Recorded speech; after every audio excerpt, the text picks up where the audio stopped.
أعلنت الشرطة المغربية توقيف 60 شخصا في مدينتي طنجة وتطوان ضمن عمليات مكافحة المحتويات الرقمية التي تحرض على تنظيم الهجرة غير النظامية. وقالت الشرطة المغربية إن الاعتقالات جاءت على خلفية الاشتباه بتورطهم في فبركة ونشر أخبار مغلوطة تحرض على تنظيم عمليات جماعية للهجرة غير النظامية. ورصدت مصالح اليقظة المعلوماتية محتويات رقمية منشورة تحرض بشكل مباشر على اقتحام السياج الأمني الواقع بين مدينة الفنيدق في شمال المغرب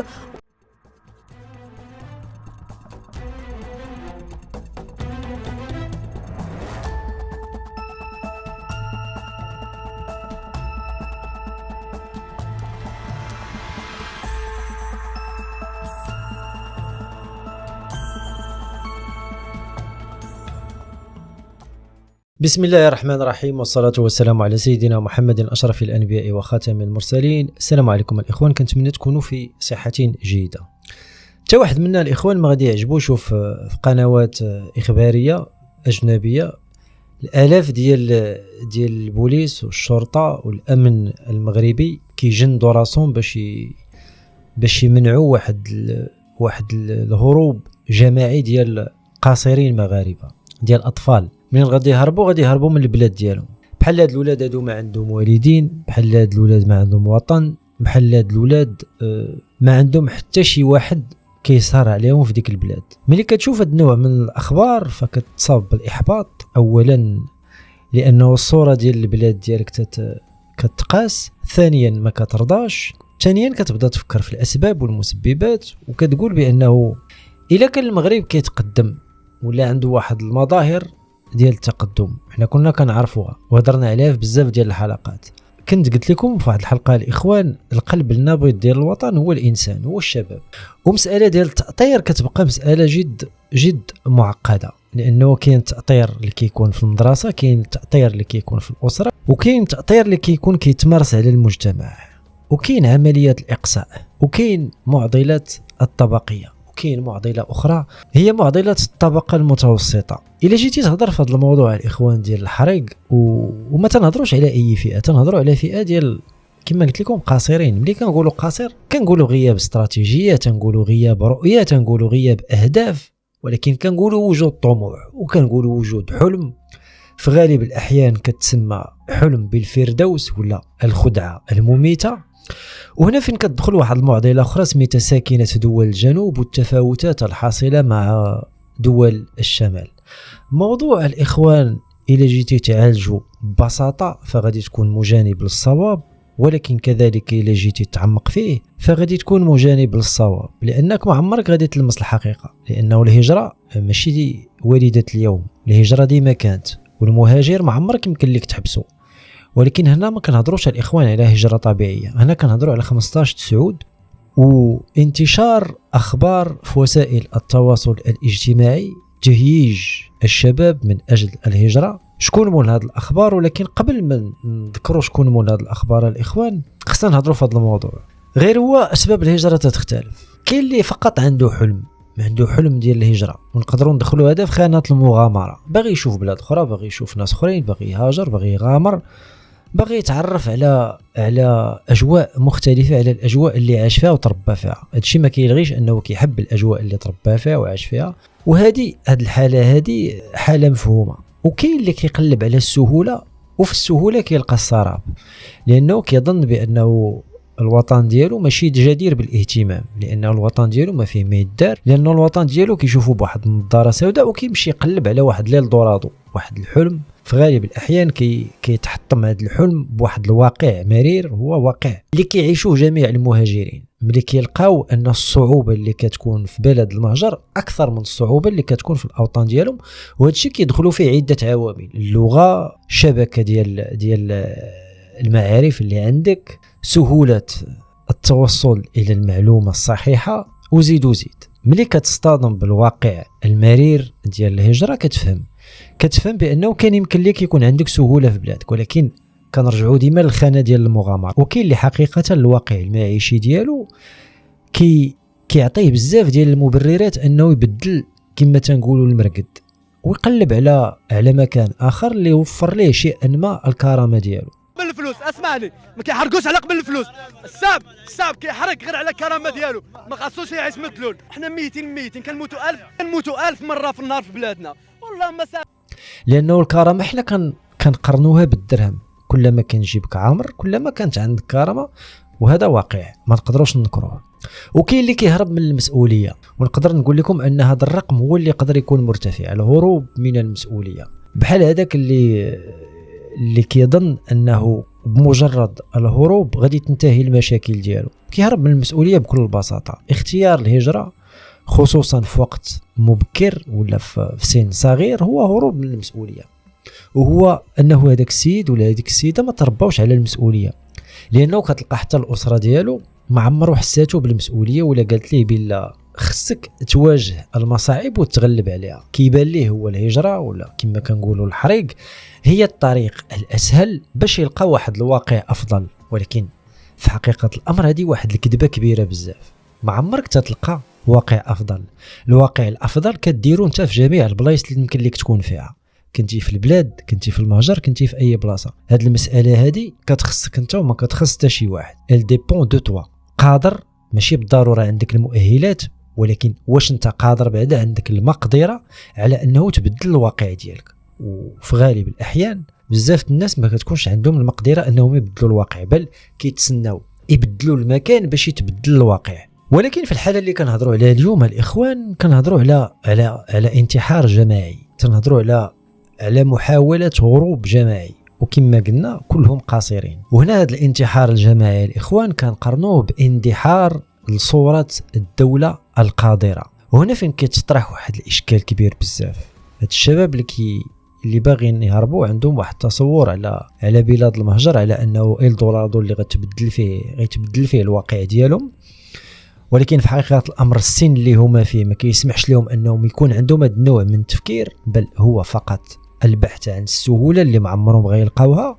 ولكن المشكل الحقيقي راه قلت لكم هو انضحار صوره الدوله القادره. مادام هذوك الابناء ديالها ولا سكوت القلب النابض للبلاد. فرا ملي كنهضروا على المعمله الاخوان كنهضروا على العمال. فكاين اللي بزاف ديال الناس كيشوفوا في صاحب المعمل، صاحب الشركه، وكيقولوا هو اللي مسير الشركه. ولكن في حقيقه الامر اللي مسير الشركه هما العمال، ماشي هو المدير. هو كيدير الاعمال، وتتلقاه في غالب الامر كيدير الاعمال ديالو، ولكن الشركه القلب النابض الحقيقي ديالها هو العمال. هما هذوك الاجراء اللي كيتخلصوا بواحد البركه كانت قليله ولا كثيره، وبلا بهم المعمل غيتسد، لانه بلا بهم المدير ديال داك المعمل ما يقدر يدير حتى شي حاجه. اذا الحلقه الاقوى ماشي هو المدير، الحلقه الاقوى هما العمال. هنا فين كنتفكروا دوك الشركات اليابانيين ولا الصينيين اللي داروا بواحد الطريقه كيفاش العامل يولي يحس بلا الشركه ديالو، داروا ليه بورسونتاج من غير الخلصه ديالو. كلما خدمتي اكثر كلما كيمكن لك تكون مساهم في الشركه. بحال هكا وانت كتجي للشركه الصباح عا كيهزوا الريدو كتحس براسك انت داخل الشركه ديالك. كذلك الاخوان هذوك الاطفال القاصرين اللي بغاو يهاجروا بالجمله ماشي بالفرادي. حنا باقي ما هضرناش الاخوان على الطريقه وشكون اللي يدفعهم وشكون اللي يدار هذا الشيء في وسائل التواصل الاجتماعي باش يضرب البلاد وبالامن القومي ديال البلاد. هذه حقيقه ما خصناش نذكروها. ولكن دابا كنهضروا على المعضله ديال الهجره الجماعيه. فهذوك الشباب اللي بغاو يهاجروا راه هذوك هما القلب النابض ديال هذا اللوزين اللي كنهضروا عليه، اللوزين اللي هو المغرب. الا كان المغرب باغي يكبر ولا كان المغرب باغي يتزاد لقدام، واش غادي يتزاد المغرب بالاثرياء؟ واش غادي يتزاد المغرب بالمدراء؟ واش غادي يتزاد المغرب بالنواب ديالو ولا بالوزراء؟ المغرب غادي يتزاد بهذوك الشباب، بهذوك القاصرين، بهذوك الجحافل ولا هذوك الجيوش المنتحره اللي باغا تلاح في البحر وباغا تمشي عمان، باغا تقلب على واحد المصير احسن. علاش؟ لانه بكل بساطه ما وضعناش لهم واحد التصور بانه المصير الاحسن والاجمل راه هما جالسين فيه وراه يقدروا يوفروه بمجرد الخروج من البيت. ولكن هذه واش حقيقه ولا خيال؟ وهنا فين الموضوع كيولي متشعب وكتولي عنده بزاف ديال ابعاد مختلفه، وكلما تعمقتي فيها كلما غتلف، وكلما حاولتي تبسط الامور كلما غتلف اكثر. ثقوا بيا الاخوان هذا موضوع جد صعب، وانا فكرت بزاف المرات قبل ما نطرق ليه، لانه الا طرقتي ليه بواحد الصيغه بسيطه غادي تقوم بوعد واحد الاحلام ديال واحد الطبقه اللي هي كبيره بزاف، موؤوده الاحلام، ولا طرقتي ليه بطريقه عميقه فغادي تلف وغادي تدخل لواحد الازقه فيها تشعبات ما عمرك غادي تخرج منها. انما كاينين واحد الكلمات مفتاح، الا جبدناهم غادي نجبدوا بزاف ديال الخيوط مهمه اللي يقدروا يوصلونا لبعض الحلول، ماشي بعض الحلول الاخوان تنعتذر، ولكن بعض الاستنتاجات. الحاجه الاولى هي التفاوت بين الشمال والجنوب. فمادام كاينه ديك الهوه ما بين دول الشمال ودول الجنوب، انا ماشي تنهضروا على المغرب، تنهضروا على حتى دول الافريقيه اللي جات تحت منا، وهذوك معنيين بالامر تا هما مباشره، ولكن احنا بصفتنا مغاربه وكنشوفوا هاد 15 تسعود وهاد محاولات الهجره الجماعيه اللي هي في حقيقه الامر دعوه الى ارتكاب جريمه، واصحاب هاد المنشورات خصهم يتشدوا ويتم التحقيق معهم في اسرع وقت، ولكن غادي نوصلوا لهم. قبل ما نوصلوا لهم الاخوان كنشوفوا مادام كاينه ديك الهوه ما بين الشمال والجنوب، مادام ديما كتكون ديك لا طونطاسيون ديال البحث عن الإلدورادو، يعني البلدان الغنيه، وخصوصا الاحلام. احنا كنعرفوا انه كترافق الشباب، والشباب ما يمكنش تمنعوا من الاحلام، لانه بكل بساطه انت ما دير ليه حتى شي تاطير، لان المسؤوليه كترجع للدوله ثم المجتمع، وبزوج ما كيديروا حتى شي حاجه، ما كيديروا حتى شي حاجه من اجل الشباب باش يحبوه في البلاد ديالو، اولا باش يعطيوه طموح، باش يكونوا واحد تكوين حقيقي. وهنا فين دخلنا المعضله الحقيقيه الاخوان، التكوين. ملي كنقولوا التكوين كنقولوا المدرسه. ثقوا بيا، انا اول حاجه ملي كنفكر في الهجره انا شخصيا كنفكر في المدرسه، وكنفكر في الاباء، وكنفكر في المعضله ديال واش تقري ولادك في الفلوس ولا تقريهم في المخزن، وكنفكر في الاختيار. هو اختيار صعب، باش تقريهم في الفلوس خص يكون عندك الامكانيات، وامكانيات كثيره بزاف، وباش تقريهم في المخزن خصك تصبر وتقبل على واحد المينيموم ديال القرايه. ملي كنقولوا مينيموم ديال القرايه كنقولوا مينيموم ديال الفلوس في التوظيف بطبيعه الحال، لانه في المغرب كلما قريتي غالي كلما كتخدم وكتخلص بزاف ديال الفلوس. وهنا فين كاين هذه المفارقه الغريبه اللي نقدروا نخرجوا منها الاخوان. واحد الاباء كيربيو ولادهم على انه البلاد ما فيها ما يدار. هذه من الاسباب، هذه وحده من الاسباب. بغينا المغاربه كاملين يقراو في نفس المستوى، وتكون المدرسه العموميه هي افضل ما كاين وافضل ما يمكن يتعطى. وانا كنشوف الاخوان 15 تسعود، وكنشوف بانه هذا واحد المخطط ضد المغرب والتقدم ديال المغرب والمسار اللي غادي فيه المغرب، وهذا واحد تشويه لصوره المغرب. وماشي بعيد ان جهاز مخابرات خارجي معادي للمغرب هو اللي كيقوم بهذه العمليه ديال التجيش وحشد القاصرين المغاربه باش يضرب بزاف العصافير بحجر واحد. ولكن في نفس الوقت كنقرا المعضله ديال الطبقه المتوسطه في بلادي المغرب، بلادي اللي كنفتخر بها وغدا مزيان الحمد لله، وخصوصا السياسه الخارجيه ديالها فهي سياسه حكيمه ورشيده. ولكن كنشوف مساله ديال الطبقيه، وكنتفكر البرازيل شحال هذه، ماشي البرازيل دابا، وكنتفكر تركيا شحال هذه، ماشي تركيا دابا. فكاين واحد الطريق طويل خصو ندوزوه، لأنه كنشوف بلادي البنية التحتية ممتازة، ولكن لما ديك البنية التحتية الفقير اللي واحد النسبة كبيرة ديال الفقراء في المغرب ما عندهمش طوموبيلات اللي يمشيو بهم في لي زوطوروت، ما عندهمش واحد الخلصة يقدروا يشيطوا منها اللي يدخلوا بها لي مول مثلا ولا اللوطيلات باش يصيفوا مثلا. المسألة ديال الطبقية هي معضلة، خصوصا إلا كانت البلاد فيها بزاف ديال الأغنياء، ولكن بالنسبة للعدد ديال المواطنين هما قلة. فمسألة ديال توزيع الثروة ماشي هي أنه اللي لباس عليه ناخذوا ليه الفلوس ونعطيوها للفقير، لا، مسألة ديال توزيع الثروة كتبدا بهذه المعضلة الكبيرة اللي قلت لكم، هي المساواة في التعليم. هي ولد الوزير يتعلم بحال ولد النجار، وولد اللي كيبيع الفاخر واللي كيبيع النعناع. التغطية الصحية تكون عندهم بحال فراه هذه هي توزيع الثروة. راه كاين اللي كيتخلع كيسمع توزيع الثروة كيصحابوا غنمشيو عند الأغنياء نحيدوا لهم فلوسهم ونعطيهم للفقراء. لا، الله يزيدوا من الأغنياء، هذاك عمل وخدم باش يولي غني، ماشي مسؤوليته، لا، مسؤولية الدولة أنها توفر لنا مساواة، تعليم ممتاز للجميع، صحة ممتازة للجميع. هاد الثلاثة شتي لا بدرنا بهاد الثلاثة هادي غادي تخرج منهم بزاف الحوايج مزيانة بلا ما نفكروا بزاف.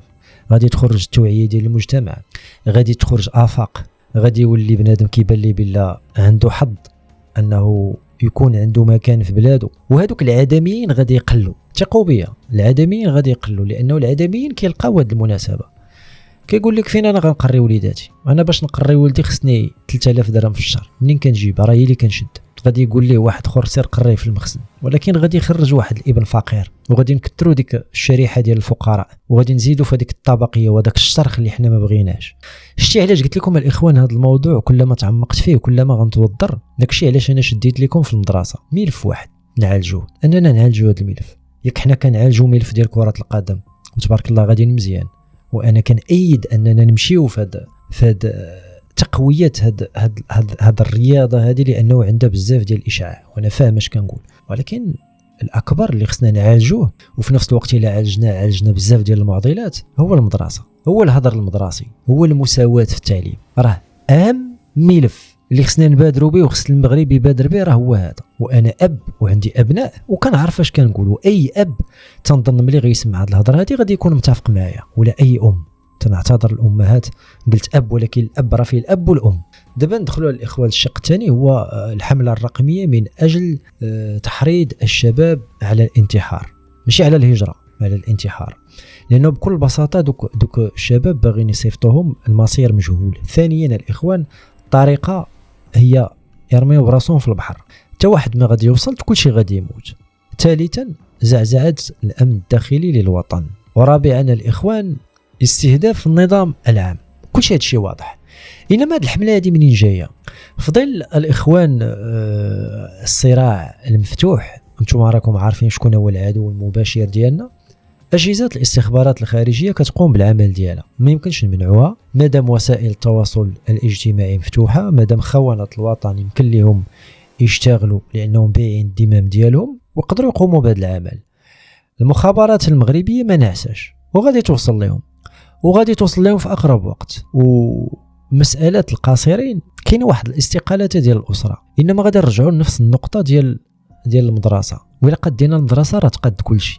مساله ديال البطاله والشباب الحامل للشهادات حتى هي نفس المعضله، مساله عندها علاقه بالدراسه وبنوعيه الشهادات. والمغرب اش خاصو؟ واش هذوك الشهادات اللي كيشدوا ديك الشباب واش خاص المغرب، ولا كاينين وظائف شاغره في هذاك لو بوست؟ تنظن انه حتى مساله ديال التكوين خصها تكون حسب الخصاص. القيمه المضافه ما عندش، ولا ما كايناش هاد العقليه ديال المغربي، ما عندوش فكره ديال انه يخلق قيمه مضافه على انه يدير شي حاجه ديالو. مع انه دير شي حاجه ديالك راه ما خصهاش واحد راس المال كبير بزاف، راه يمكن كتبدا براس مال صغير اللي كيكبر.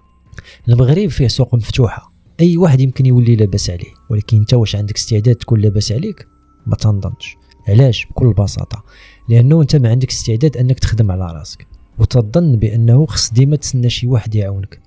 كتسنى الدوله، كتسنى الناس يقادوا لك المدرسه ويقادوا لك القضاء ويقادوا لك الصحه ويقادوا لك، وانت حتى يقادوا لك داكشي عاد انت غادي تفورما، غادي تقاد، غتوقف تقاد الجلسه وتلبس قميجه زوينه. لا، راه ما غيقادوا لك والو، راه داكشي كيتقاد بشويه وغادي ياخذ سنوات، وانت في ديك السنوات انت كتشرف. اذا قبل ما تشرف كون راسك، اعطي راسك بزاف ديال المعرفه، كل نهار خدم على راسك، خدم على اللغات. وانا ديما تنشجع على ان الناس يتعلموا لونجلي، يتعلم اي لغه، المهم يتعلم شي حاجه جديده، تعلم تقنيات ديال وسائل التواصل الاجتماعي، هادشي ديال الانترنت كيفاش تربح منه فلوس. راه تقدر تربح فلوس، وفلوس صحيحه ماشي فلوس سهله. فالمبادره خصها تكون مبادره شخصيه. المبادره الجماعيه هذيك تقدر تكون بحال هادشي اللي كنشوفوا دابا، بحال هاد العمليه الاجراميه اللي بغاو يديروا ديال الحريق الجماعي. هاد العمليه الاجراميه هذه تقدر تكون مبادره جماعيه، ولكن التنميه الذاتيه راه كتكون منك انت، كتعول فيها على راسك. الا كنتي واحد الانسان كتسنى داك كما دوك السعوديه عندهم هذاك الشيء كيقولوا ليه، هذاك اللي كيشد لك باسبور ديالك، المهم نسيت السميه ديالو، فراه انت كذلك كتسنى اللي قد ديك الامور ديالك تتقادها انت وما كيقادهم لك حتى شي واحد. وهنا عاوتاني ندخلوا لواحد الشق ديال المسؤولون ولا مسؤولين ومواطنه غير صادقه. فاللي كياخذ المسؤوليه في المغرب، وهذا نداء، خص تكون عنده عقليه تطوعيه. راه ما يمكنش انت كتدخل البرلمان ولا الوزاره ولا لاي بلاصه كتخدم فيها الشعب وكيكون عندك العقليه ديال الاسترزاق. راه ما يمكنش تكون هذه الفكره هذه نهائيا.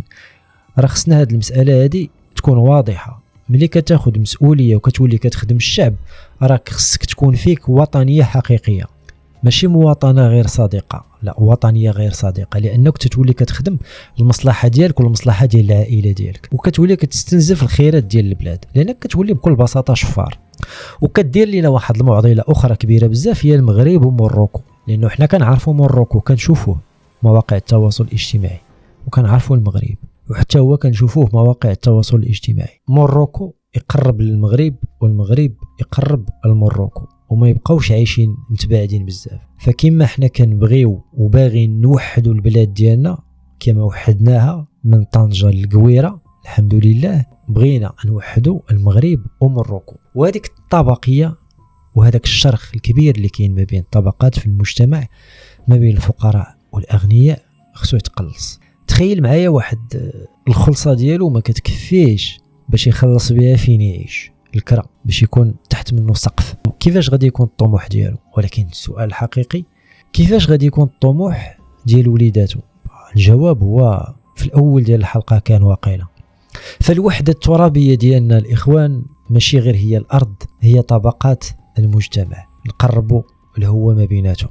وما نساوش ان مسألة المساواة هو شرط وهو واجب وهي وطنية حقيقية. المساواة بين المغاربة في كل شيء. ماشي غادي نقول لكم حنا غنكونوا اشتراكيين، ماشي ما غيبقاوش الاغنياء غيولي كل شيء اغنياء، لا، تنهضر المساواة في المسائل الاساسية، التعليم والقضاء. وتبارك الله عليكم الاخوان، رفعت الجلسة، شكرا لكم. وبالنسبة للمسؤولين على هذه العملية الإجرامية، فقريبا إن شاء الله غادي يقرقبوا عليهم، لأنه هذا الشيء ما خصش يتسكت عليه. هذه عملية انتحار جماعي كيدفعوا ليها الشباب مغاربة، كيشوهوا صورة المغرب وكيقوموا بأعمال جد خطيرة ومخلة بالأمن العام. عاش المغرب ولا عاش من خانه. تحية لكم جميعا الإخوان، شكرا لكم والسلام عليكم ورحمة الله وبركاته. حلقة كانت هادئة بكلمات هادئة، حاولت أنها تكون موزونة ماشي مشحونة، لأنه هادشي لا يحتمل إلا الصدق. تبارك الله عليكم.